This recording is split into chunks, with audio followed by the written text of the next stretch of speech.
brát prostě na schůzku s válkovou zbraň. Možná ten den domluvali honorář. To odmítnu. Tak buď to ten podpis. Nezbývá nic jiného, než se za tou nadějí pohlédnout za velkou louži. Ale ona ta naděje vlastně má svůj smysl v tom, že Kamala Harris měla naprosto neuvěřitelnou mediální podporu. Ta média umetala cestičku, to už víc nešlo.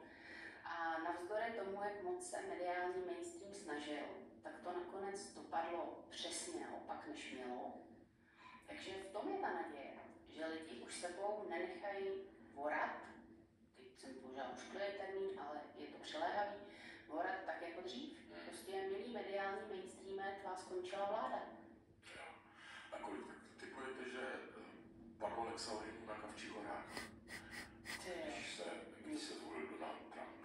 Ale já nevím, já si myslím, že tam museli ty Lexauriny brát už od zveřejnění těch prvních odhadů. Na tom řezničkovi to bylo tak strašně vidět. Až mi ho přišlo trošku to. No, já s takovýma lidma moc nesoucítím, musím říct, ale... Musíte soucítit s každým, paní Ne.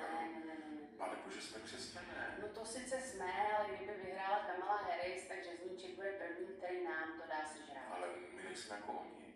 Vy byste měla soucítit i s manželi Stodolový. Ne, já jsem jako oni. Teda ne jako Stodol. Jako Stodolovi, ne,